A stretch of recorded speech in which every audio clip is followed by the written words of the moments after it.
same bar in his 53. No way! It looks like he's in his 20s, right? Yeah. He looks about 28. Well, we'll tell everybody he's 28. But he's 53. But he never saw the rose. Because it was like a gig. It was like day job at that club. Day job at that club. So when I get a chance to put him on, and he blows the audience away, I get such a thrill. There's a Jewish word, vel, because he's experiencing all of his years coming out now. He looks at me and goes, I said, Kerry, you're not ordinary. When he sang with the girls last night, I don't know if you know this, he was blushing the whole time because he grew up with them, and now he's in the middle and he's Tony. You know what I mean? He's doing, but Tony never sang like this kid. This kid is awesome. You know, it's pretty hard to pull off a cover like Led Zeppelin and pull it off. You know, who would try that? You know, Robert Plant saw him do that, and Robert Plant went like this thing. Tony, when you did that performance in LA for GK, Right? Anthony, that time, he did a little bit more than yesterday. Right. And I was telling him, he goes, you're in for a treat. Yeah, we did. It's like all the time, that guys. about 2.5 hours. Yeah. All of you guys, when you perform, forget the sweat. That's the joy that I had of shooting. And then I got film, and then I got everyone. And you're right there. You feel it's coming out of the guts. It's coming out of Yeah, it is. You know, it's 45 years this year coming You know, every one of your songs brings back a memory. Yes. When you sing, it brings back a memory, whether it's a You're only club or you. 35. And I bet you didn't know that these girls sang all those other hit records, right? Like Tom and Joyce were all the Four Tops records. I didn't know that. But it was a pretty tight community, wasn't it? Yeah. And they did, like she did, Bob Seger, Peebo Bryson, Aretha Franklin. Wow. Plus, she was the third voice on all of our records, and she never got the glory, never got this. Her sister Pam, without her, she created every background vocal you heard, and she would sing the parts and teach the girls. And this time around, we want to make sure the world knows it, because she is especially. Do you think that part of the teaching and passing on the craft, do you think that's kind of gone now? I hope not. You know, I had. It can't go away. It can. It's pretty hard to make it nowadays, and it was then. It's hard. You know what? Because it's so categorized. You know, it used to be we could get played on the radio with every kind of offense. Now, if you don't fit a category in a demographic, you're not played. I think that's hurt. Too much information. I think so. I do. On the other hand, the quality of music, I think, is great. The technology is great. When you look at American Idol, quite frankly, honestly, those young kids sing their butts off. Oh, yeah. Oh, yes. I mean, they're singing Oh, better yes. now than any generation. And you know, when you get someone who's never lived those songs that they're singing, because that's their parents' songs, really, That's right. and yet deliver them with one rehearsal in the week, and deliver with that kind of passion and vocals. We're living in a time where the technology and the performances have improved big time. And if you're not, you know, in our day, we never did television, right? We came off the streets of New York and Detroit. If you're not camera friendly, if you don't know how to dance, if you can't do a video today, if you're not ready to do that, you're not going to make it. You got to be multiply talented. You got to be able to act a little, sing a lot, act a little, be camera friendly, and have abs. If you have those things, you can stick around. Does it matter how big the abs are? I got 24 abs, okay? And I'm proud of every one of them right now. But, you know, this whole thing, I'll tell you what, this whole experience with this DVD, for the three of us, take this magic carpet ride that we were on as kids. We were kids. I was 28 years old. when that first record hit Kansas. I was 33 years old going off the air. Show. 33, still a young person. And that 7-year run that we had together as a group was like a magic carpet ride. And the best thing of life is that we love each other still present. We never have wished anything but the best for each other. When I had my problems, my days, they were right there for us. When Joyce had her crisis, we were right there for her. If Thelma should have a crisis, we hope not, or we would be there for her. She kind of glided through pretty good back there. She's done amazing stuff. So, you know, the three of us are humbled by what's going on, and we hope that brings some good memories from people. That shows in performance. Thanks. You guys were the model for all these kids all of a sudden becoming. Well, you know what's talent. funny? I mean, When I you went guys to are do, the when I went to the free American runners. Idol thing, you know, Yeah, tell them.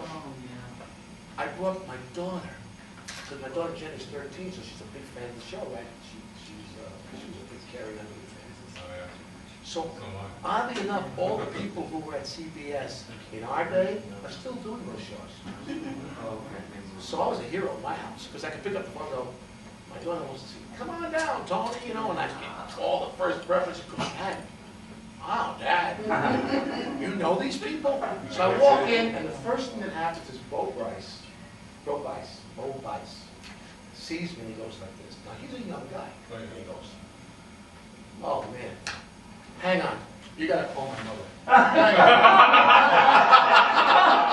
That was the first thing out of his mouth. Now I'm on the phone, I got Bo over here, and my daughter's like this. You know, because that's the big star to her, right? Daddy's daddy. Now I'm on the phone, and the mother's going on, and on, and on. You don't know, I used to show both the show, and we loved you every Wednesday night. And I'm going, darling, are you listening to me? You did good. And then I come out, and what's her name was Bonzel? Yeah, she was Bonzel. She comes out, she goes, boy, those girls that you sang with were something else. We used to watch those songs. I said, but you're too You young. tell them they She still goes, are? her mother used to take the shows. So they have several shows. Because she had mentioned a couple, she mentioned Solitaire to me, the song you sang. Yeah. She remembered that. So it's like cool that, you know, we're at a point in our career where, like, when I first met Jerry Lewis when he was a guest on my TV show, I was like, Jerry, you don't understand. I grew up with you. And now I'm getting, right? You don't understand. I grew up with you, and it's like, beautiful. Did you see Jerry when he was here? I wasn't here. It's too early in the morning for me. I see 9 o'clock once a day. He was funny. He was funny. Anyway, you know, I'm hosting the telethon for my 23rd year with Jerry. I host the New York Telethon for NBA. I'm a vice president of NBA. I see him all the time. He's probably one of my dearest, closest friends. I knew what his speech was going to be about. I knew exactly what he was going to lay down. And, you know, he's a one of a kind. In my opinion, if there's anything lacking in his career, the president should give him the Medal of Freedom. That one medal that everybody gets that is, you know, in civilian terms, the highest honor. Because what he's done is truly unbelievable. You know, I saw him in his aggression before he went on. And I walked in and because he looked, you know, like he's really gone through a lot of stuff. I'm thinking, oh my God, this is Jerry Lewis. And then he came on stage and he just like rehydrated. He just like, he was bigger than life. Let me tell you Amazing. how much he came through. He had meningitis, diabetes, prostate cancer in the last 10 years. This is what he's fought. He's fought every conceivable, the prednisone problem in his lungs, which is, I guess, emphysema, you know, pulmonary fibrosis is the actual terminology for it. He had pneumonia on the closing song of last year's the Ian Voice Telethon. Had pneumonia and did that show, blowing up the prednisone. Oh yeah. And walked off that stage and ended up in the hospital. And in essence, we're telling him, think it's over, and you're like, not this June. I'm not going anywhere. Checked himself into the hospital for 1 full year here in this town. Checked into one room, moved in his beds, moved in his files, moved in his TV cameras, moved in his office, moved in his end tables from home, and made it and changed the front number and added the word APT, apartment, and made it that home. Went on an 800 calorie a day diet, lost 90 pounds, had on his walls every day a big plaque that would go up day 10, day 11, day 12, pictures of himself that would say, look, blah, blah, blah, how cute you used to be. Look at you now, you son of a over here. And he would do this game with himself to where he got himself down. And he actually, when I went to visit at the hospital, he said, you know what I'm most proud of, Tony? What? He said, watch carefully. Oh. And he crossed his legs. That is incredible. It was so cool, you know, because his belly was like way out there, he would cross his legs. And then he said, okay, come on, you're gonna sprint with me now? And we got out in the hallway and we ran, and of course I would have beat me. You don't think I would have beat me, but I would have beat me. But he was moving. He was moving. I mean, I was a huffing with him. He is the most bravest, most amazing guy. And his videos, I know what's that, 10 videos coming out? Yeah, it's gonna. Yeah, all the movies through Paramount have been coming out, and he's got some others too. And you know, he spent his whole last few years buying back all of his own stuff. Yeah. He owns everything he ever did. Where Oh, yeah. that was quite a. But he was pretty concerned about the piracy thing. Oh, yeah. That's killing. You could tell he was passionate about it. Well, one night I told him, I said, hey Jerry, I just picked up a tape of you and Dean on the Colgate variety show. He says, it's a pirating, don't play it. Send it back. I said, it is? We haven't even put that out yet. He's very concerned about it. He's And very rightly so, so. I think, for I granted. mean, it hurts everybody. You know, that hurts everybody. And on the new DVD collection, there's a really great segment, Orlando and Lewis, Tony and Jerry. We made sure that was on the collection. Do Absolutely. you know that Jerry put that in the broadcast Hall of Fame? Really? That piece he added to his collection of stuff at the broadcast of Hall of Fame, our parents together on my show. Because he ad-libbed 75% of that sketch. And when I tell you, as a 29-year-old kid who grew up idolizing him, to stand next to him, I stand next to Babe Ruth at Yankee Stadium.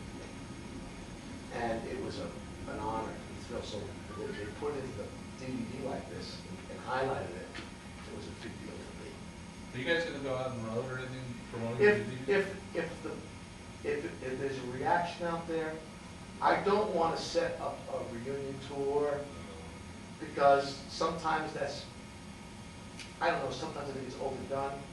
If they get the reaction that we think or we seem to be getting now already from before we do a pre-release happens and there really is an audience that wants to see us, yeah, we'll go. But I don't want to force an issue on anybody, a tour on anybody. The DVDs can speak for themselves, the bodywork can speak for themselves. If there's room out there for us to do, I'd be honored to go back out and stay and tell them. Just don't go on Hit Me Baby one more time. Please don't go on that. Have you seen it?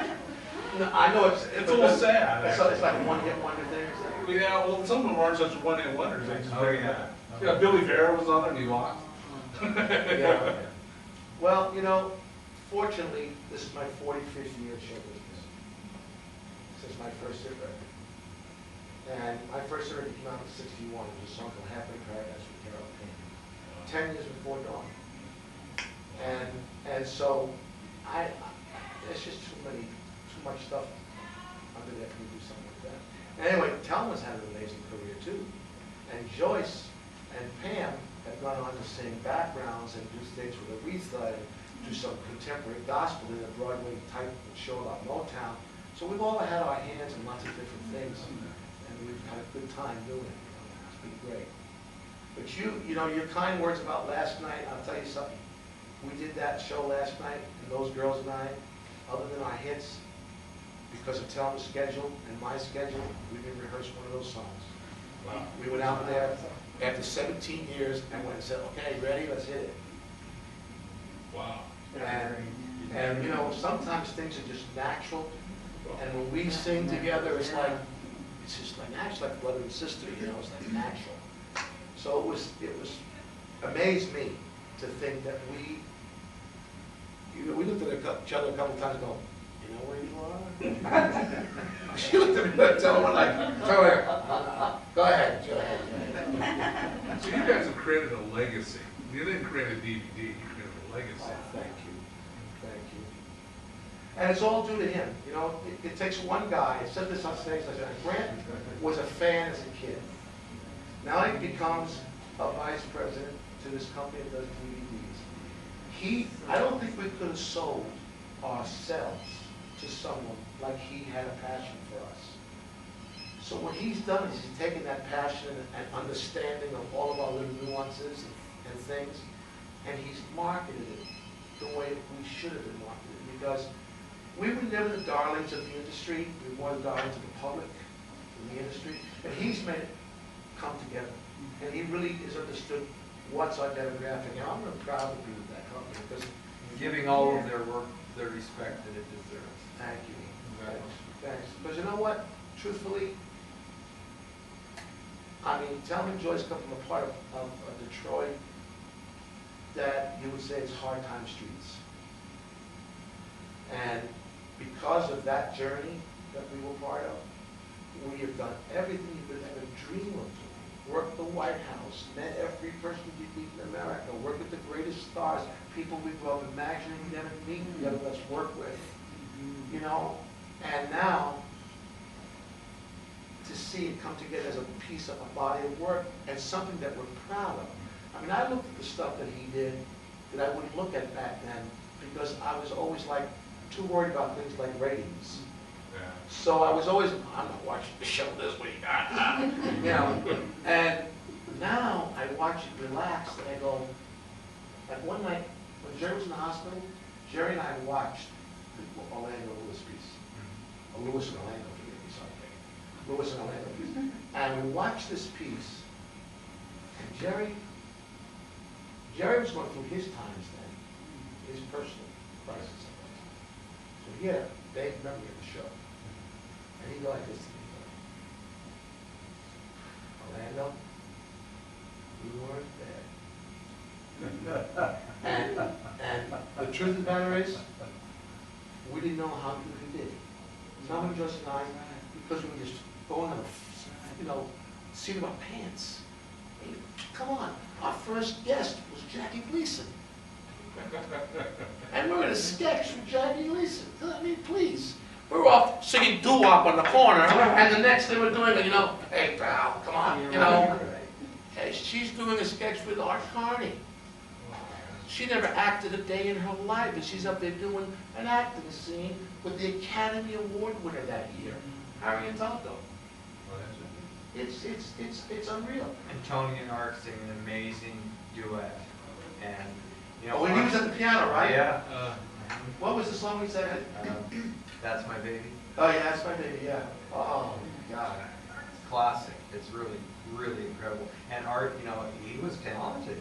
And I had a little Randy Newman, and then when you guys together, it's definitely a piece of TV history, that's for sure. Oh, we had some moments on that show. So when did DVD happen? September? September 13th is the release date for the DVD and the sixth their album collection. That's another thing he did.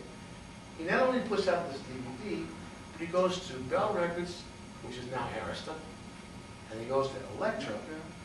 He takes the 6 most important albums we have, and he gets the rights to them to put them out on CDs as part of this whole event with the DVDs. So you got the 6 albums that never went to DVD, except singular songs that were just greatest hits albums, which did very well for us.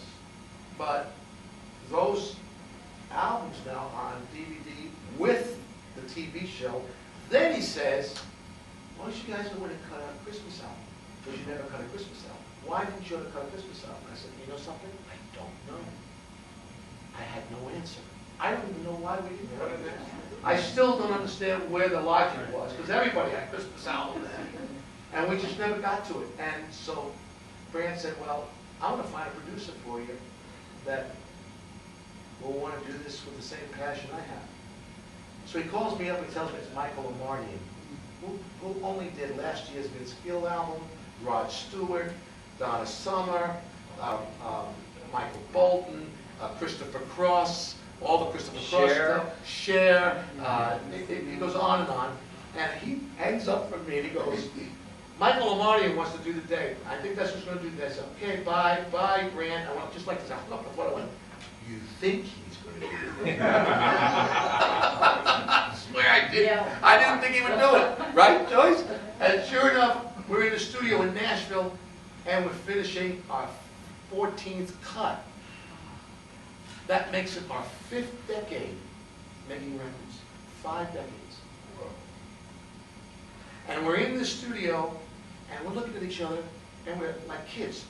Great performance. Oh, that was great. And we're hugging and we're going like it was our first record. I mean, it was a glorious time. And it's a masterpiece. It is incredible. And Michael Amardian, I mean, this man got out of us. Oh, awesome. Now, when's that happen?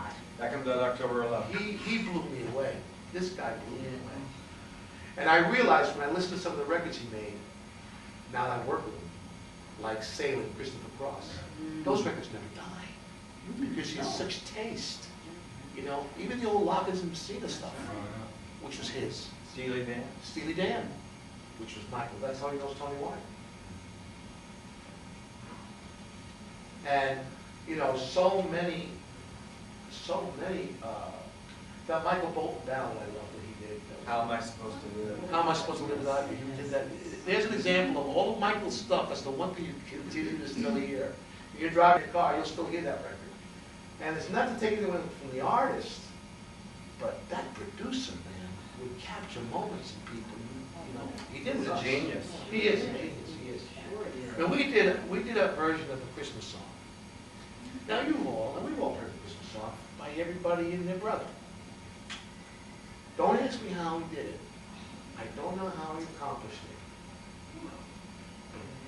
But that record, I can stand away from our own record for the first time ever and go, wow, that's us. I mean, Mel, who I loved, who was a dear friend, Mel Tomei with the song, would be going right now in the most velvet voice you could hear, and he'd be saying, yeah, brother, copped it.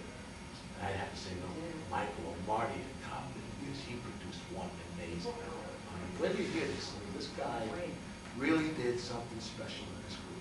Don't you think, Pam? In all the records that we've ever cut, not to take anything away from Hacker Dave, they were great, they gave us our hits. Boy, oh boy, when you pulled him out of the hat, I don't know how you got to him, but he gave us, really, he gave us something I'll always cherish. And I hope you all get a copy of it. Maybe Oh, they definitely. we'll all send you a copy, because really, you're gonna say Tony wasn't just giving us a bunch of lark, it's good stuff. Well, you know, and a lot of record companies, if they're gonna do a Christmas album, and, you know, with a group that was popular in the 70s or 80s, they do something cheap and cheesy, drum machines, keyboards. This is all real musicians, Strings, orchestra, horns, gospel orchestra, choir. the whole bit. It's I mean, great. That's definitely Mel Torme stuff. Huh? That's definitely Mel Torme stuff. Oh, yeah. Yeah, it's the real deal. It's beautiful. And here's another thing, the first time, now I'm gonna brag a little bit. According to Rolling Stone, we're only one of 3 groups that, no matter how many singles we put out, every single one made the charts. And the Beatles is in one of those three. And the Beatles is one of those groups. And not the Supremes. No, it was the 4 seasons. It was the 4 seasons, believe it or not. And I can't remember who the third one was. But every record we ever put out made the charts. Top 40. Every record we put out. We never failed in going top 40. So when I listened to the fact that this group was 106th out of the 500 all-time Billboard artists. No, out of the all-time artists. All-time. We came out 106th. Now that sounds like high, but think of all time. So in that 7 years, we really had some journey. I mean, we had some ride, you know? And now it's like weird to pick up this magazine here, and there we are in the front with Skinny Tony and us as though we're in the It's the coolest thing. It really is. It's just the best. And to you guys who showed up here, because obviously the chairs dictate the should have been more, but the fact that you guys showed up here, I just want you to know how grateful we are. We wouldn't have That you are here. anything. The intimacy is great. We'll come to anything you're at. Pardon me? We'll come to anything you're at. Oh, yeah. Want to talk to my wife? Anything you're at. Put her on. I'll brag just a little bit further for Tony. The number 6 group in record sales of the decade of the 70s. Yes. That's very impressive. That was a billboard. 3 number 1, yeah, these are all Billboard statistics. 3 number 1 records, 1973, record of the year title, you know, all kinds of American Music Awards. The list goes on. I mean, there's a lot of great credentials behind the music. Yeah, we ran a big race. Nice to meet you, Jeff. Just a second, I want you to talk to somebody. Hold on a second, okay? Just hold on. Elizabeth, I Linda. just want you to know. Linda. Oh, Linda? Elizabeth is his girl. Linda, this is Tony Orlando. I'm just teasing you. Your husband is a wonderful, wonderful guy. Sitting in the presence of the church. You know my wife, and that's not beyond the wife. How are you? Good. Well, next time I'm in town, in fact, I'm in town August 12th, if you're really in. Next time I'm in town, if you're around, come to the show, okay? You do that? Okay, and he's being good. He's being a good boy. Oh, she says, no, he's not. God bless you. Bye-bye, honey. No, he's not. I'll talk to you later. You okay? Okay, bye-bye. She's good. I don't think you quite understood what's going on. She's good. It's not a real here. No, that's just, you're gonna call it that She way. said, I did this 29 minutes ago. Oh, yeah, sure. Thank you. Thank you, I want to get a picture with this little blondie. Yeah, sure. Come on in. Right here. Come right here. Sit right here.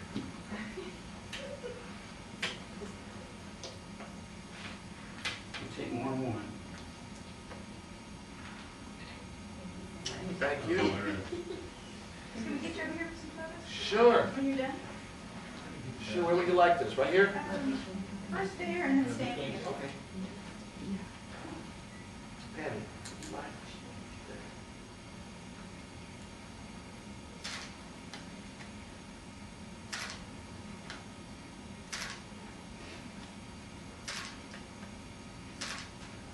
Thank you. Hey, you guys bring back such memories for us, you know? And you ready? I'm getting there. You hurt your back last night, didn't you? Huh? You okay? Maybe morning. Yesterday morning? And then I killed it last night. No, I saw you going. I saw you working away. You saw Well, I us up said, there you know- taking pictures? Yeah, I saw him, yeah. Yeah. Tony, ain't gonna miss it in anything in the world. Are you kidding? Oh, Joyce, it's so gorgeous. I saw him down front. He was working away, man. You're wonderful. Yeah. Maury goes back with our group a long Oh, time. boy, does he ever. Can I get a picture of Tony so Maury my wife took, believes you me? took a shot of me at the Riviera Hotel. I think it was Yeah, Riviera. take the proof all It was like a multiple, it was like what I would do if I made a mistake on my camera. Me and another one, I still have it. Would it be a? Huh? Yeah. Yeah. Was it the DI or was it the Riviera? Yeah. Riviera? Yeah, then we'll have to do another one up at, Sahara Top. Sahara Tom, that's the very first show. That was our very first show. 74. Yeah. Which one? Sahara Tahoe was our first Oh. nightclub performance up in that area in the valley. Our first show was here in Vegas at the Riv. We opened for Shecky Green and Don Rickles. Oh, Don Rickles. Oh, God, that's great memories. Hey, there he is. He wants to get by the Just listen, when you go home, tell her this is Linda. Tell this is Elizabeth. Tell this is Elizabeth. Thanks. You guys are out of there. I work for Don Rosenberg. Oh, yeah. I'm the guy that does all the stuff. Oh, yeah. And there's a picture on our wall, on my wall there, and there's a picture of you and Don. Right. And it says Tony Orlando and Don. You like Hey, thanks a lot. Love you too. Thanks for coming, you guys. Thank you, Tony. Thank you. Thank you so much. And you know what? Thanks. Being so nice. Oh, my. All the Thank you. Oh, thank you. Sweetheart. When you played there in the 80s. Oh, my God, yes. It was the first time you ever been at the Fox. I was one of the guys that brought you around the store. Do you know that I still get together with the ushers? Do you really? All those ladies, they come. Placards, Fox Theater, wherever I am. They love you. I mean, I saw the original Tony Orlando. Then when you came to Fox, people said, you know, you cannot go to a Tony Orlando show and not come out and change. I mean, it's impossible for that to happen. And did you know when I did on the, I started, That's right. do you know that I started that signing in the wall? On the backstage. Really? There was her and I started that. I said that. I said to Rita. It's all over the place. Let's sign on these, let's see. Oh, it's covered. Yeah, it's covered. Yeah. We were the first ones. I was there when they reopened it and got it going again. Going again. That's what it was. Yeah. That's when we were there. That couple that we We did it did in the 80s. Yeah. we went to their house after the show. The Sussman, is it? Or the people that paid for that. Yeah, I Remember that, the husband and wife? Yeah. I think the husband passed away. Yeah, I can't remember the husband, but yeah, very wealthy family. You're amazing. Yeah, that's Fox Theater. Great. They were culture, I believe, before that. 6 Flags Over Mid-America. The sixth. Yeah. That was with, I been toward the end. who we worked with there? Tony Orlando was with you. I am Helen Reddy. Yeah. Yeah. The Fox engagement was just terrific. Yeah, and you know, were you there the night that Liberace was there at the walk-on? No, I don't remember He was that. at the Fox Theater a few years later, and I walked. Yeah. On my very first show, the very first picture. Where was this at? Yeah, it's like a simple one-liner. Whatever you want. Huh? Say happy birthday. Well, no, but it's not just going to Blockbuster, I just can't single them out, it's over. I'm just gonna say. What am I doing? No, we do the in-store video program. For everybody. Yeah, Blockbuster, Hollywood, Yeah, I'm gonna family say, video. all So you, we'll, all you so it's- beautiful retailers, I love you. yeah, we'll do a general one like that. We can do one that say, hey, everyone in Blockbuster, I'm. But why, I expect that. Just bought they would go nuts. Oh, yeah, so we'll just do a general one. Hey, all I you. need general, because I don't want to alienate this company that just. That's fine. We'll just do a general. When I say Blockbuster, then I'm on Island. I don't. Well, The which general, one do you do? general. Can you do this, so Blockbuster, one's just like Blockbuster and generic? Whatever you want to do. Just realize that one company can do this. I can do a generic to the retailers. This is gonna be everywhere. That's fine. They go crazy. And I don't think it's fair to do it. I don't want to sing on anybody, even if that's right. I want to just say, hey, I'm so proud of this thing, and all you retailers have a great year, and, you know, Well, it's just a not, little. the way it is it's gonna be in the store when they Yeah. walk in, it'll be like on there. It'll be in the store, but we can use the generic I one. can do this, yeah, you're in the right sort of buy. They are, Yeah. That's why. Yeah? Try to get the big bucks. Smile. That's it. How you doing, guys? Hi. Just shoot whenever you want. Okay, we'll wait for them to be done. You're so funny. No, I'm right We back. don't see you too much here. I'm here. Oh, no, I'm coming in the fall. So we'll see more of you? I hope so. You can do the in-store day, whatever you want to say about your project, Yeah, just do it. okay. You ready? Are you gonna interview me? No, I'm just holding the mic. You should look great for an interview. Oh, I changed from this. Yeah? I was all dressed up ready to go. So you don't interview, I should hold this. What do I need you for? I was gonna hold it out of camera range, you don't have to do a damn thing to talk. I stand there in a shirt with food on it. That's not right. I got a much nicer shirt on there. Are we shooting? That's a bootleg. That's a bootleg. Hey, you're in the right store for a video. Listen, here's the deal. Richard Lewis, you know, the Prince of Pain, and my rabbi gave me that. It wasn't me. Listen, Concerts from Hell, the vintage years. It's coming out in September, and you're in the right store to buy it. I pray they have a big cardboard cut out of me, because not to guilt trip them, but there is a huge history of angina in my family, and they all said that they would. But this is maybe the most important 4 or 5 hours of concerts I've ever done. They were my first 3 specials, plus a 90-minute interview with Bill Zemi, who's a brilliant writer, and it's the first of many, and it means a lot to me. And my relatives, even though all of them are dead, I'm sure they would be thrilled that you buy this. And I think it's some of my best work, and enjoy it, and go shopping, and remember, you gotta buy videos, otherwise I'm in trouble, and the whole industry goes into the toilet. Perfect. I think that's perfect. We're done. Good. I'm not even Busy busy man. Huh? What do you want me to do now? I know you got paid like a little granola, not granola. Granola. No, Granola. Viola. Well, I mean, I gotta go blow it all in the casino. yeah, Blockbuster gave you some granola. Exactly. They'll take the pictures. What do you want? Yeah, what do you want? Your choice, you can stand up, you can sit. I'm better. You want to do one of those things, okay? I'll do this. Yeah, but you're gonna stick around.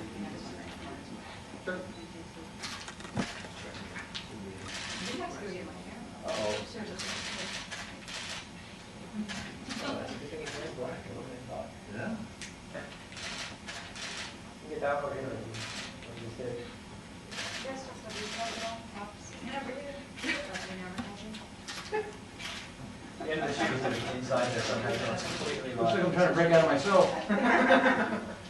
That's the real thing. Probably about 12, 14, 15, Well, I need Which one? Yeah, fetish is. Which one, this thing? Yeah. Was that or that? The old satanic issue. The other one. Hi, Michelle Marks, I work as public servant. He'll be happy to have you. You're great. Should I get a couple of minutes or chair? Yeah. No. A little more relaxed. Oh, good luck. Them relax. Yeah.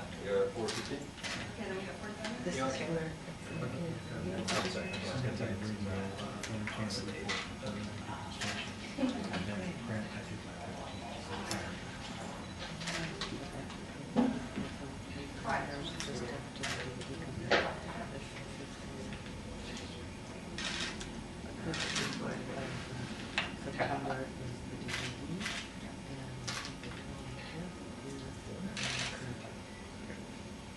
You think Faye Dunaway would give you this much? Yeah, okay, with And that. I work with Faye. Thank you, thank you. Thank you, See folks. tonight. Good luck with your careers. Thank you. All right. Good luck with the show. What show? This is This is Tim. Timmy. Ask you a couple of questions. Go, babe. Should we sit down?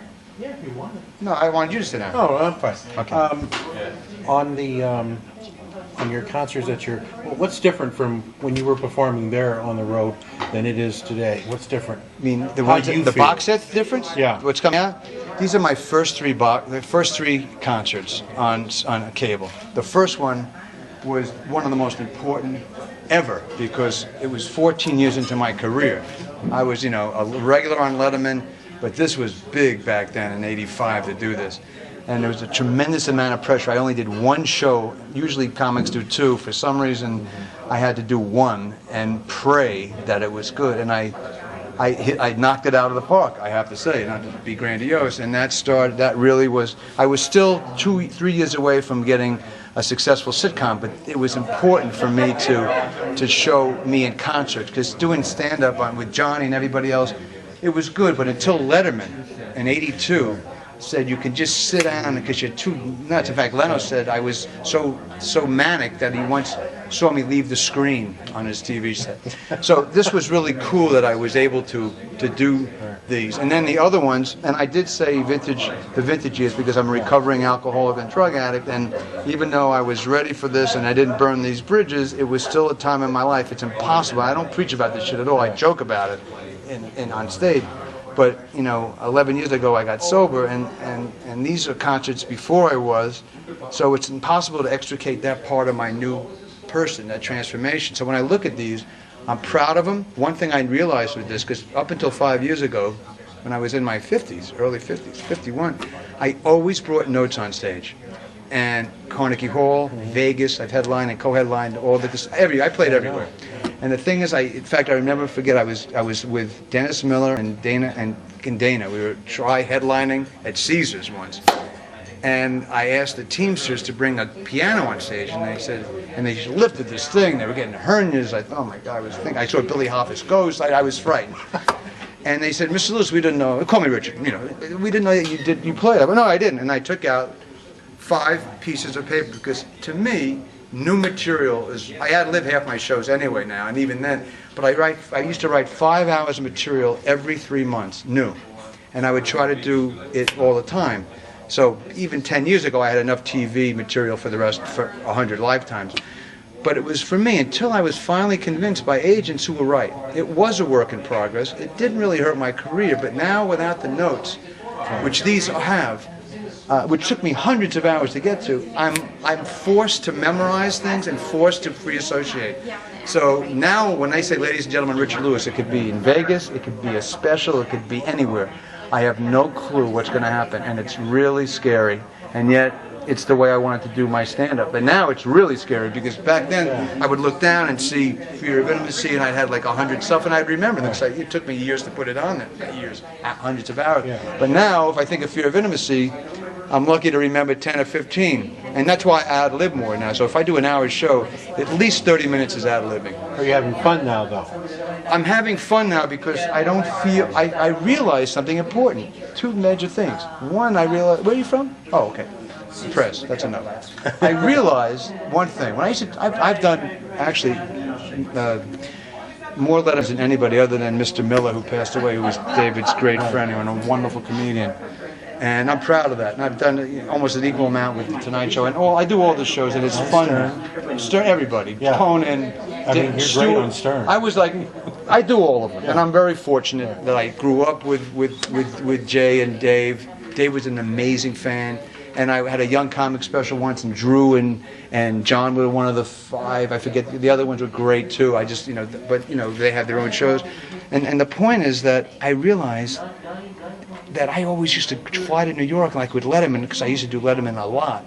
Because he said you could only sit down, you don't have to stand up. And with Johnny, until you had your sitcom, you had to do stand up. And Johnny understood that. So, long story short, I used to have all these home runs, 30, 40 jokes in 8 minutes. And then it dawned on me when I used to get feedback, and I thought it was the greatest shot ever. Well, they weren't that pleased. I went, how can they not be pleased? And I realized that my ego got in the way, and it was like, it wasn't ego, it was like I didn't even know that, wait a minute, this is Dave's show. He's talking 12 seconds and I'm talking 8 minutes? Hello? So years ago I learned, and I tell this to young comics, just respect the show you're on. They got to be good too. And if you save 20 jokes, you do it the next couple of shots. I learned that lesson. And as far as stand-up now, I'm more relaxed because it's a work in progress when I used to do that stuff. And even the most diehard fan, when they would see me look down at a sheet of paper, like at Carnegie Hall, I did 3 hours, almost. I had 6 pieces of paper. I could have gone on for 20 hours. But the show... Was that taped? No, and someone lost my cassette. Oh, okay. But I did it, I swear to God. I have a poster in my house. But I remembered, though, I'm only saying this because I got 2 standing ovations. It didn't affect me. But now, if I go back to Carnegie Hall, I will just free associate and pray I remember a couple of hours. And I realize now that the audience, even the best of fans will say, wait a minute, this is new material. And for some reason, it looks better when you do new material coming out of your head. But when comics do, like, this is the last time I'm going to do this, I laugh because I have about 50 hours on my computer. So I've never done the same show twice. I mean, I might do hunks, but I'll do it differently. And if they're with me, then I live another 10 minutes. So I'm walking a tightrope, and I was telling my publicist, Michelle Marks, who's been with me for almost 23 years, I said, you know, Michelle, it's too late now. I mean, every time I land, I'm a wreck. Like even tonight at this convention, I'm only doing 8 or 9 minutes. I have no idea what I'm going to say. No idea. And Leno once said to me, the Improv in L.A., he said, why are you so nervous? I went, Jay, because when I hear ladies and gentlemen, Richard Lewis, I don't have a clue what's going to happen. And if I had a crazy day, I just got married, and my wife and I had a funny thing happen, that's a half hour. And I pray they laugh. Are there more shows in the vault that you had that you could release? Yes, this is the first of many DVD box sets. Oh, so there I'm will be hoping more. Yes. Oh, great. Oh, yeah, lots of stuff. This was I wanted to put these 3 in because these were 3 that were important. And then a writer friend of mine, Bill Zemi, who's been following me for 20 years, wrote the liner notes, but he interviewed me for 90 minutes to bring it fast forward 20 years, and we just ad-libbed for 90 minutes. And it was totally uncut. No matter what I said is in there. And I said a lot of revealing things because I wrote a book about my recovery and my life, but this I wanted for comedy fans to know after they see this shit 20 years ago, here's what I've evolved into now. And my interview with Zemi is a real free association. I had no idea what he was going to say. All I know is I ad-libbed for 90 minutes, and really, Image Entertainment were cool. They said, we don't want to take one word out, let it be raw. And if I made a mistake or it looked embarrassing, you know what, I don't care. Because that's what life is. I don't mind, and plus my whole career, you know. And they say to me, you're in therapy, you don't go to therapy that much. I said, but I have a bottomless pit of pain. And even though I don't drink, I have such clarity now. I once remarked that I actually have so much clarity that I despise myself even more. So it's helped my stand-up. So, I don't know, I'm rambling. Did you get it? No, that's great. Are you taping this? Yeah, oh, good. I got all the audio going. Great. Anything else No, you want to that's ask great. me? Thank you so All right, much. buddy. Good luck. with your Riley.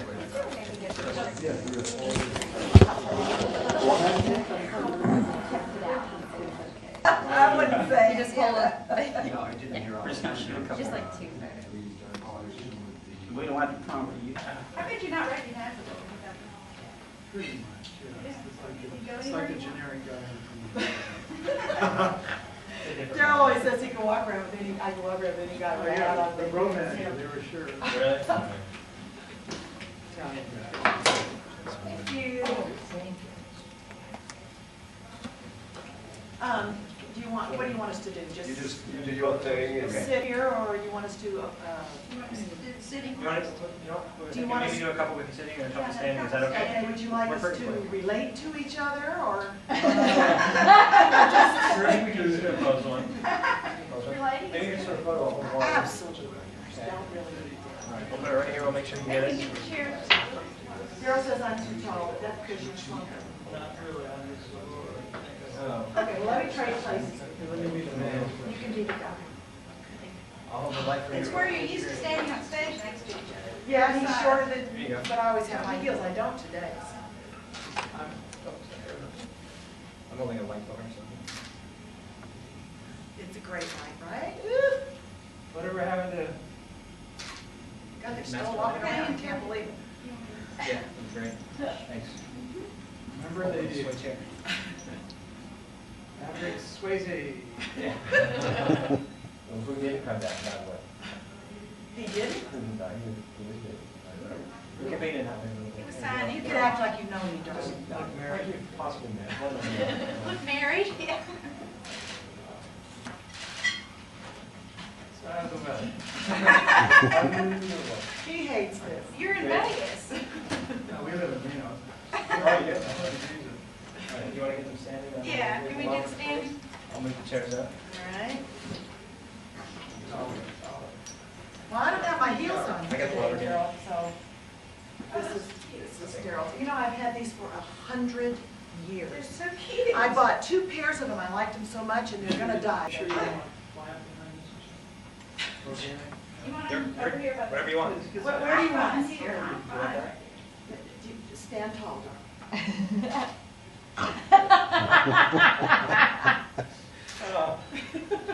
Oh, it only hurts when I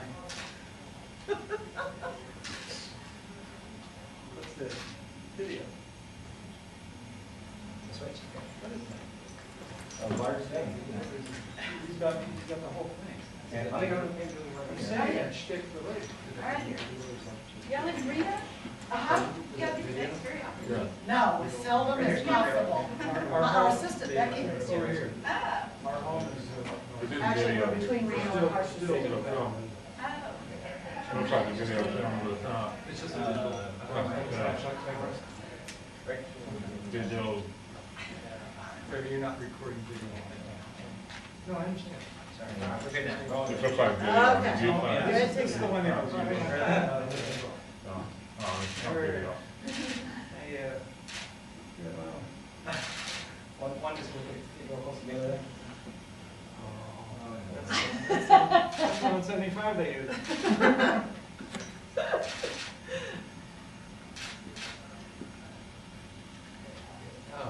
Can I get you close like that with the finger? Same With shot. the finger, what's he doing? What are you doing? It's that rapid thing. You really shouldn't do that.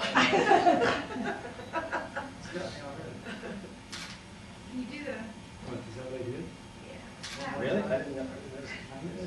I think so. The brain goes down. Okay. But I need you by yourself so I can see how that Thanks is. a lot. Me? My outfit? Yes, the cute shoes and everything. Okay. So this goes in, whatever happened to the captain? Where's the captain? Right. I know, I fill those blanks. You went down with the ship. That's one good thing, I never got. See, Daryl did that one your whole outfit. Like, oh my God, she let him dress himself. I didn't supervise it. So this is Tim Neely. And, he has the How radio are you? show in Hollywood. Nice to see you. I'm a radio fan, I'll never be anything else. I'll watch TV, so I listen to radio. Clear channel, but okay.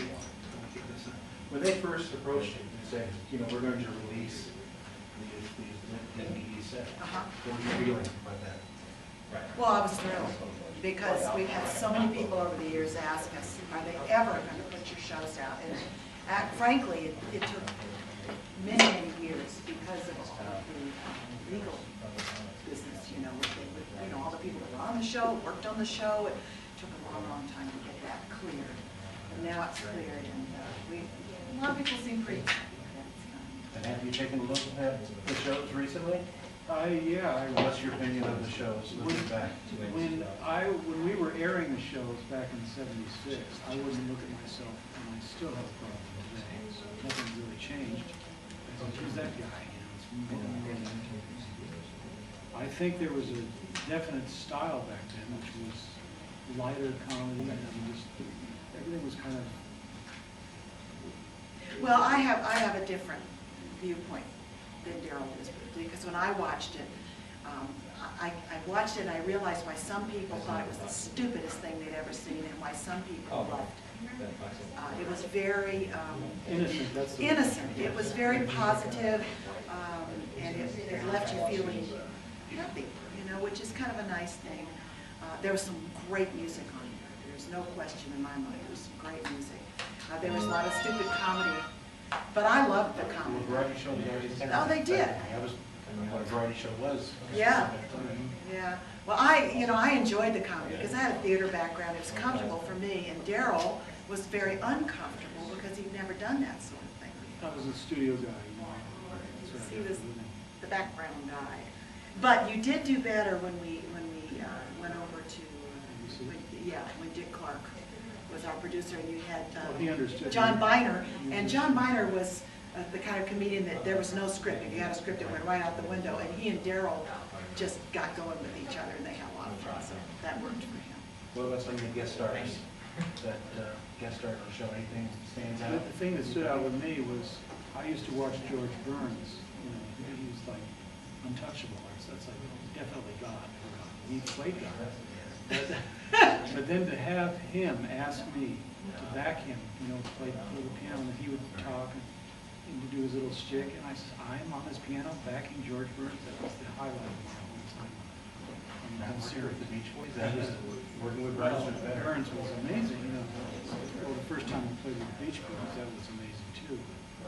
Just to have George Burns there on the same stage with me, that's something that never entered my mind, ever. One of my highlights was doing a duet with Dionne Warwick. We did He's Gone or She's Gone, you know, the Hall & Oates tune. And it was one of those things where we had to keep singing it so they get different, you know, shots, and the audience was there and they always pretend like they just heard it for the first time. But she and I had the best time singing that. They were just out singing each other up a storm.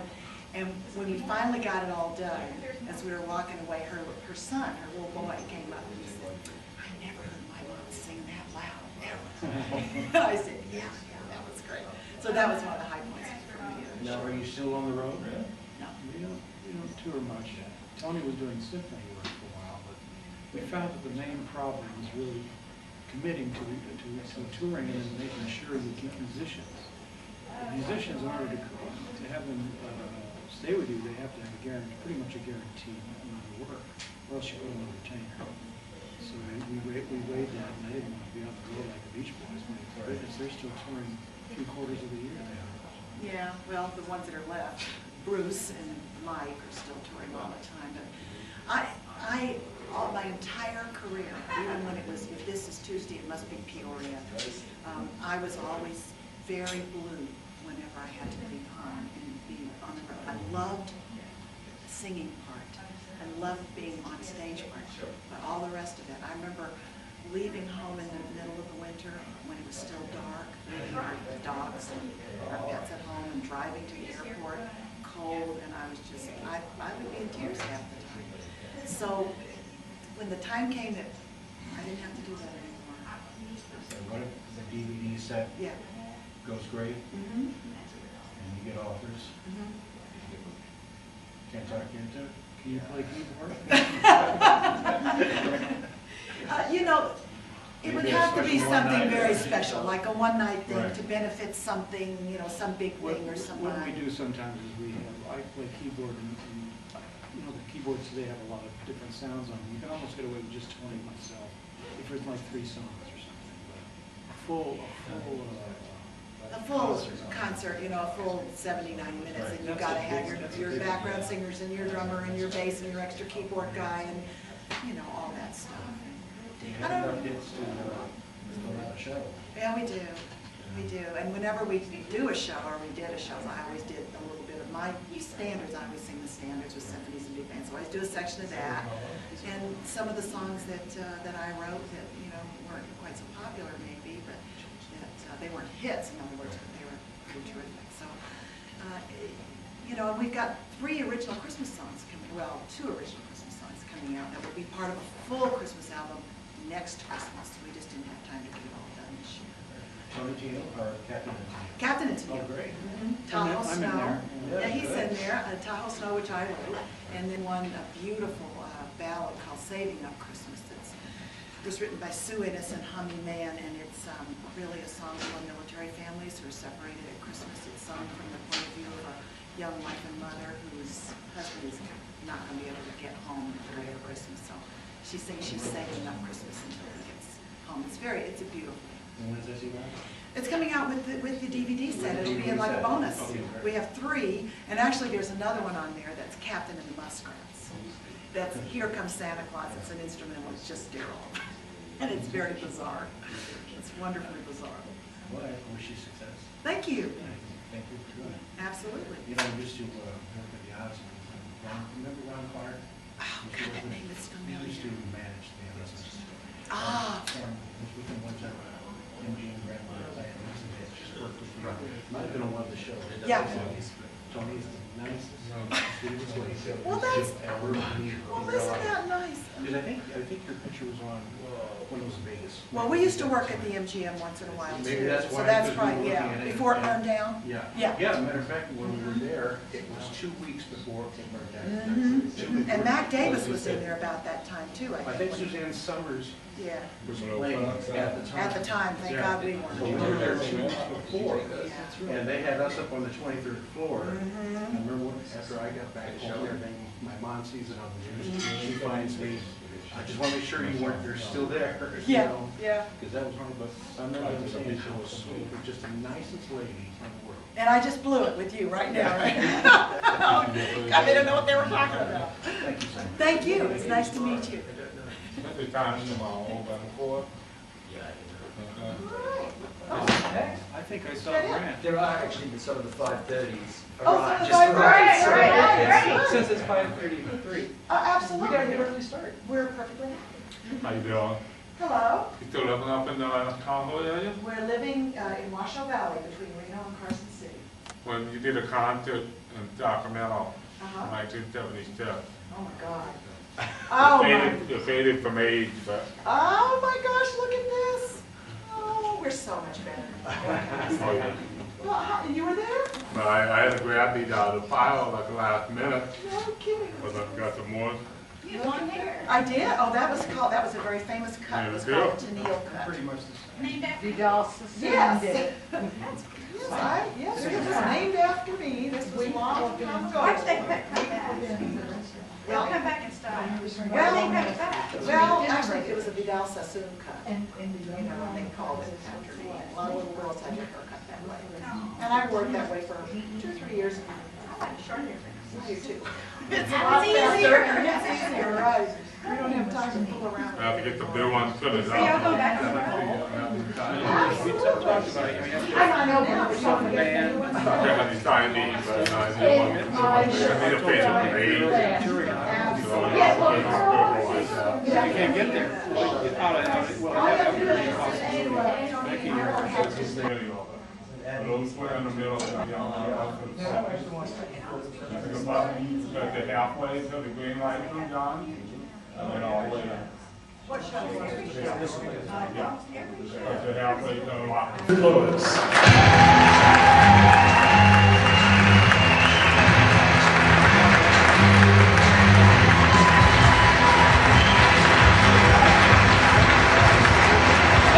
Thank you, Bob. Thank you very much. I'm a Jew. I just have to vacuum for a couple of minutes. Let me alone. Here's the deal. I am proud to be. I mean, I could have written that myself. I did write that. Now that I think of it, I'm proud to be. I'm here for you. I'm here for the honorees. I got to keep it moving. It's 6:30. I haven't been on. I feel like a Jewish vampire. It's like, not that I would suck blood. I would donate blood, but that's what we do. You know.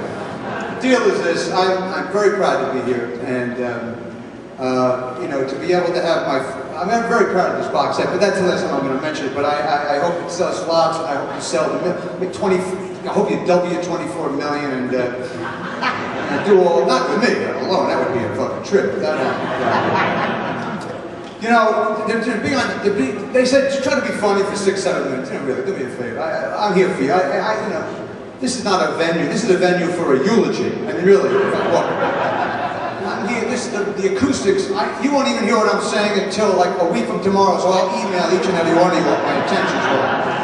I'm here to get the show moving along, and you know what this reminds me of? 35 years ago, I started comedy, and I'm proud to still be doing this and to be at VSDA. Seriously, I'm proud to be here.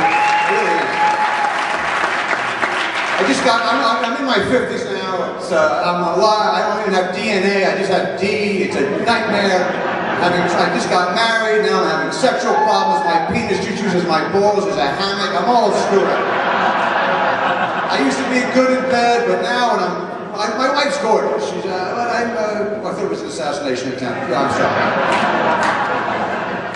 I'm going to be, any minute they're going to say, get off. You know what? I'm not, because this is too, this reminds me of oh, but my wife, though, I'm not making enough love with her. We did, the first month, the first week, look, falling in love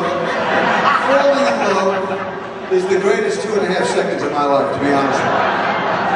Plus, listen, if you're married, you're thinking, I'm going to mention some parties after this, there's some great parties. I'm trying to be monogamous. I used to confuse monogamy with mahogany. I was all fucked up for a while. And listen, I don't preach about this shit. I'm a recovered drug addict for 11 years, but I'm still a nutcase, and I'm trying. Oh, anyway, this reminds me.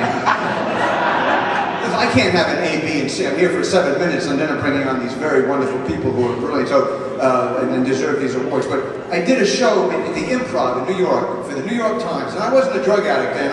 Even marijuana, I was so paranoid. I used to have like a rear view mirror on my stationary bike. I was like really freaked out. I was nuts. And I used to eat and have all these eating disorders, like there's a scale in the hotel room here tonight. I throw it right out. I weigh myself in one room, I'm 110, here I'm 280, I'm 350, I can't take it. I I went to sharper image, I got a talking scale, and the battery was low, and I don't know, I stood on and went, you fat piece of shit. So, you know, I don't like to weigh myself. But cocaine, you know, that almost killed me. But I wasn't a drug addict. It was 1971. And I was just going to go on, and I was trying to get on the Tonight Show. Crystal and Billy, I don't know, Andy Kaufman, rest of soul, and Freddie Prinze. It was a great start back then. It was like 15 of us, made no money, and the rest were stars. It was like, you know, it was a trip that we really wanted to do this, you know, and it was a good feeling to be a comic back then. So this guy from the East Village, he looked like a pirate, he had a long nail, and you know, and even his parrot was like, he was going, try some, I knew the parrot. So I took a line, a blow, you know, and I jumped on the stage. And when you do the Tonight Show back then, you got to do a 5-minute monologue, and I did the same act every night for a year and a half. You got to do that. Young comics do the same shit, and you got to get it ready for Johnny. But I went on, and I had 180 jokes, 30 minutes every night. I did like clockwork to get ready for the Tonight Show. I did the line, I jumped on the stage, and I blew the house away. It was, forget Shecky Green, Elvis, forget Lenny Bruce, the greatest show in the history of comedy. I run off stage looking for the guy with the blog, you know the story. And Bud Freeman, the original owner of the Improv, says, what do you got in your mind? Go back on stage. I said, what are you talking about? What are you talking about? He says, you were on stage for 18 seconds. I did 180 jokes in 18 seconds. I had nothing left. My head was spinning around. I was drooling. I went, motherfucker's cock in hell. I was fucked. You know. But my wife just got married for the first time. Not a trophy. I couldn't do it. She's beautiful. She's not half my age. And I told her we're going to really try to make love. But when you're a former drug addict, and I was always high. If I would have gone to Woodstock, I would have had like 100 children. I would have been in bushes. You know, I would have been like that. But I love her, but I said, you know, I can't get started without and I'm trying to learn. It's tough when you're a recovered addict, you know, if you're not drunk or stoned. So, you know, plus I'm worried about other things now. Like, you know, when I make love, I'm good. Look how I make love, like a downhill racer. Anyway, I got trick knees, and I got two bad discs, and I got a prescription from my doctor that said that I can't be on top, and you know, I have to be on top. You know, and then I tell her that I like to see her breast pounding on me, but it's, you know, really, you know, I love her, but I'm lying there like a Jew corpse. It's stupid. She's actually screwing me and writing memos of things she wants to do tomorrow. It's not good. So, you know, I'm telling her I can't keep my erection hard. I can't do it because I'm thinking while I'm screwing, I'm going, oh, I hope I get that long-term care insurance, you know. It's not. And she says, well, you can get an erection. I said, yeah, when I masturbate, I'm fabulous when I'm And she said, what about my shrink said, you have a fear of intimacy. And I said, I know. I mean, because even when you have an orgasm, and you with someone you love, it's so great to say I love you. I panic. You know, look, I got problems. I'm trying to do this. I better do it now. You know, thing. And but like I have an orgasm. Instead of saying I love you, I scream out stuff like, you were a great audience. I mean, stuff like that. I think the worst orgasm I had was, oh, I did De Niro. You've sold $1 million. You know, I don't mean to, you know, patronize you, but you know, like the De Niro in the Scorsese movie, Cape Fear, when he popped out of that riverbed. Holy, he spoke in tongues. You know, he scared the shit out of me. I came in tongues. One of the low points. While I was coming, I went, I don't think I'm never going to commit to you. Not going to walk over to the podium, it's like a bar mitzvah. It's got me, I don't want to do that. And I'm not, listen, I put myself down a lot, but I'm really growing to be grateful to who I am and to be here with you. VSDA, by the way, as I left LA this morning, I punched it up. I'm not good with computers, and I punched up VSDA.com, gotta be honest with you. And I told my wife, I think I'm getting a divorce, and it's not my fault. She says, this is it. I'm so proud, so great. It's going to be good for my box set. I'm meeting a lot of people here. And a couple of schnurries asked me for tickets. Well, otherwise, you're all the mavens, and it's great for me to be here and bring on these great people. But I went out to Pat, and she's know what the VSDA.com is, biggest cocks west of the Mississippi. So I walked in, I said, this is going to be great. And she was like backing away like that. You know. But I'm in a great mood, and Republican, right-wing, evangelical, do your thing. The country's divided. My comedy, I take everyone's easily to blame. I hate fanatics on any side of the coin, you know. And if you voted for President Bush, good. I just heard the news. I should never watch the news. Just like I never call my answering machine before, you know, whatever this is. I never, you know. Now after 50, beep, it's Tommy, tumor, beep, you know, everything's bad. But President Bush made a speech tonight. He's okay. Our president's fine. He had a little bit of a problem, and they rushed him to a tutor. But I'm sure he'll be fine. I'm sorry, love the guy. I'd rather have a sex addict in the White House like Clinton than a man who uses English as a second language. That's just me. But I relate to the guy. I don't like a lot of the policies. I agree. The health, you know the healthcare stuff and all of the stuff. I don't look. I'm a Democrat. I voted for Kerry. But the point is this: I relate to President Bush. We're both recovered coke addicts, and I'm rooting for the guy. And look, if he gets hooked on anything, he should get hooked on phonics to be. That's it for me. That's it for me. I'm not going to refuse to say, you're a terrific audience. This is a great night. There's some wonderful people, brilliant directors, and great. Now I have to read this because, this looks stupid, but we're not going to read that like this thing at a presidential thing. And this is all good. I didn't write this. It's probably funnier, but it's true. DVD, what you do, and has brought with it not only exceptional sound, late picture quality into the homes of movie lovers everywhere, but outstanding new material. I mean, it's really kicking ass now. I edit kicking ass. It's really I can't wait. I feel like an idiot. Interactive. It's like an eye test. This is ridiculous. Interactive features. Oh shit! Oh Christ. And after 50, I'm in bed and going, oh fuck, you know. But you know, thank you. Interactive features. Like you don't know this. This is your business. Why did you write that? They don't know. This is what they do.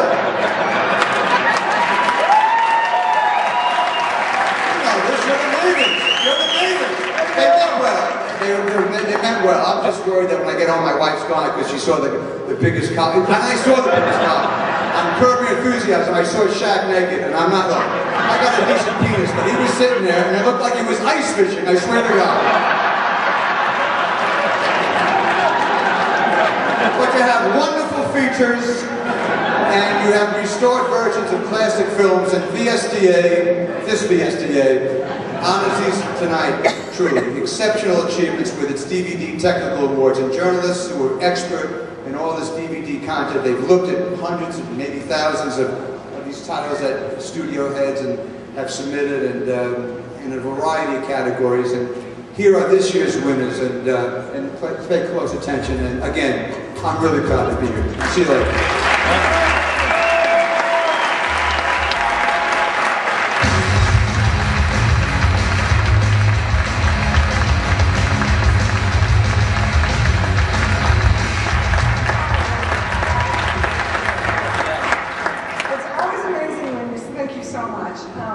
It's always amazing when you see your work go flash before. It's like seeing your life flash before your eyes, you know. My goodness. And they even have a little bit of Hollywood Vice Squad, which I tried not, I didn't even know I ever did. Carrie Fisher's going to kill me. Anyway, oh my gosh. I'm so flattered to be here. Thank you for this award.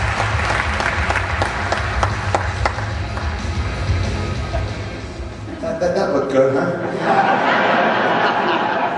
For over 20 years now, the SDA's retailers, you know this again, I feel like an idiot, but I have to tell you this. Because you know that you've done this. This is your thing. That the VSDA retailers and distributors have recognized outstanding titles released on home video. Duh! You know. I'm in a good mood. While the award has changed, I did my research, and I'm reading this now, but I know that it was initially the year's hottest videos, you know, in '83. Then the Homers, yeah, I just, you know, that was fabulous too. Okay, I'll just suck up to you. Both were great, but I think you really nailed it now with VSDA's Home Entertainment Awards. I mean, you know, that's like your Oscars, and I think that's a great name. And they all recognize one thing, that there's a hell of a lot of great product, as you all know, out there. And this year is no exception, and we'll be looking at this year's nominees throughout the show and the winners throughout the program. Our first group includes archival, family, and documentary categories. Enjoy. I'm so very pleased to present the 2005 VSDA Independent Career Achievement Award to Patrick Swayze.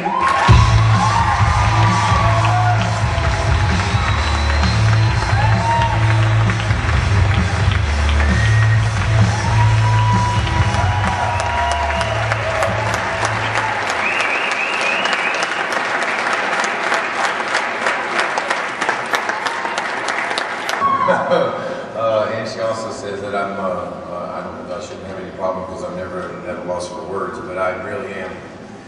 I thank you guys for this. All of you at the VSDA, it means a great deal to me. And just trying to say the title of this award, 2005 Independent Career Achievement Award, brings to my mind just the word independent, which is everything this country stands for.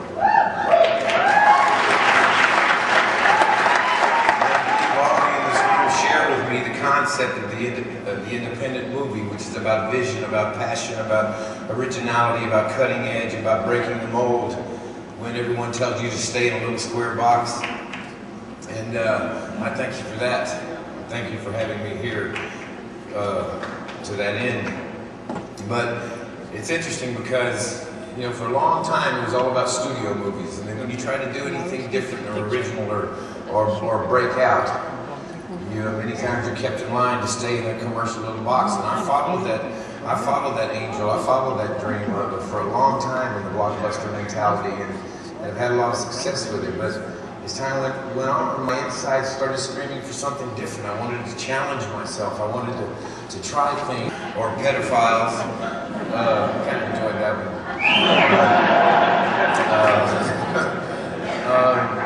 The independent world is opening up, you know, an opportunity for filmmakers and actors like nothing else had ever before. It gave us all a chance to try things and take calculated risks and see how far we could push the envelope. And if it weren't for, you know, you just picture a world with nothing but studio movies. It kind of reminds me, Lisa and I raised Arabian horses, and there's a saying in the Arabian horse world is, you know what a camel is? It's a horse put together by committee. And the movie business can be that way. And if it were only that way still, the Quentin Tarantinos of the world wouldn't be hanging out with Patrick Swayze on his first movie on the set of Skate Town, USA, looking for a job. He'd still be looking for a job. And that actually takes me to, it was a wonderful moment when I was sitting at the Golden Globes and I was nominated for Tu Wong Fu, and Travolta was nominated for Pulp Fiction. And it was just such an honor to be there. And I looked around the room, and then I started listening to the awards being given out. And that was the first year that the independents ruled and rocked. The independent world just took over.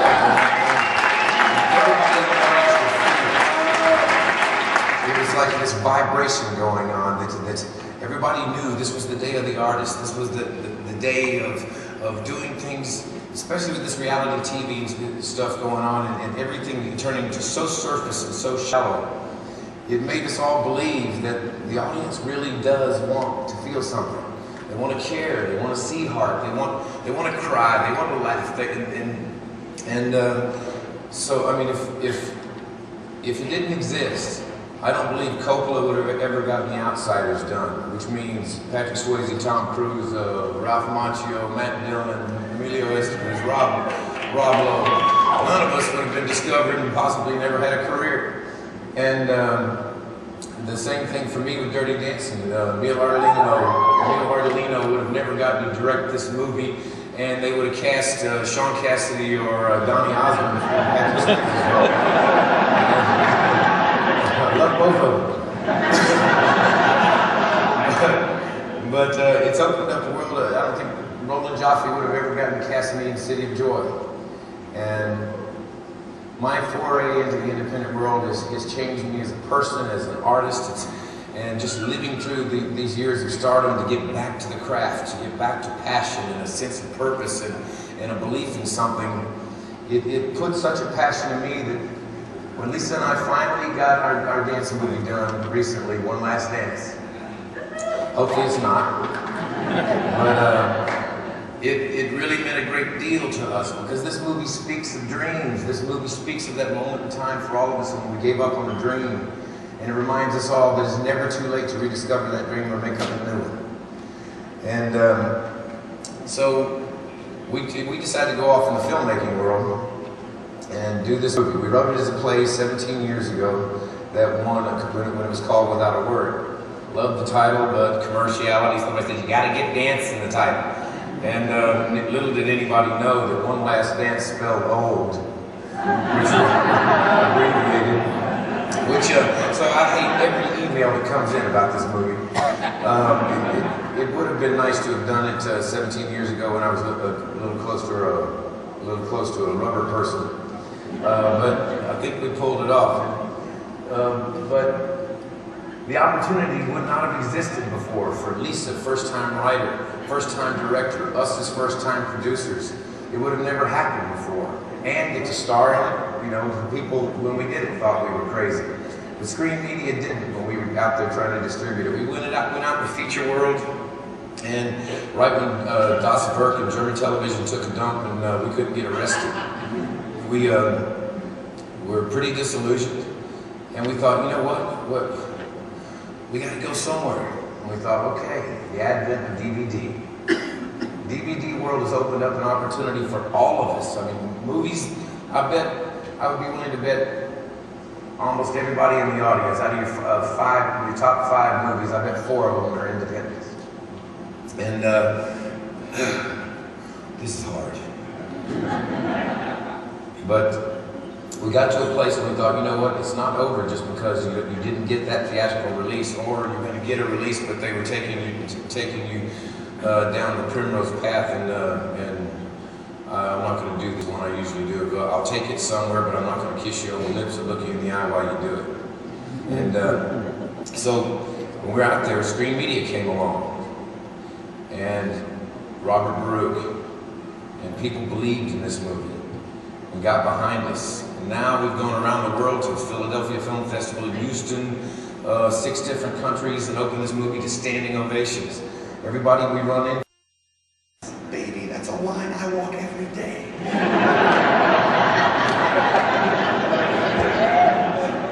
It's true.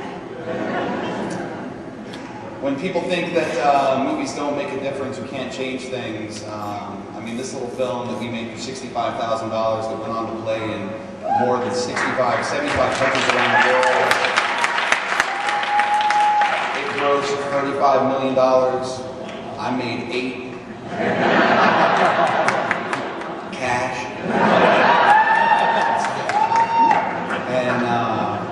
and then it went out on DVD, and the film did something on DVD that I just can't even explain. I mean, it took.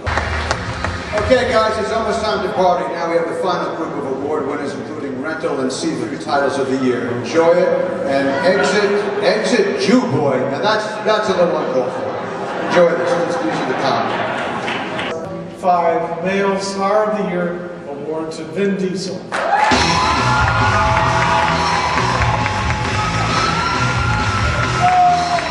Talk up on podiums like this, I get real nervous for some reason. But I do what I can with what little I have. And in Italian, that's faccio quello che posso con il poco che ho. It's very, I'm honored to receive this award from the VSDA. Before Saving Private Ryan ever went to the theater, before I ever had a film in the theater, I had a short film called Multifacial that Bo had talked about. Thank you. And that was released by Warner Brothers on DVD. So when it was first released, I remember going into every store I could find and looking on the shelves to see if I saw Multifacial. DVDs are so important for this medium, for this art medium, that they've affected the way in which we film our movies. I just got through having the luxury of shooting a movie with Sidney Lumet called Find Me Guilty. And because we were anticipating the DVD release, we were able to document the whole process. It allowed us for the movie to truly be appreciated when you can show it behind the scenes. I wish that when I first was directing, there were more DVDs that had making ofs that I could watch and learn from, that I could steal from in order to make my own movie. I'm not a good talker, you all know that. I was a little touched by that Iron Giant, but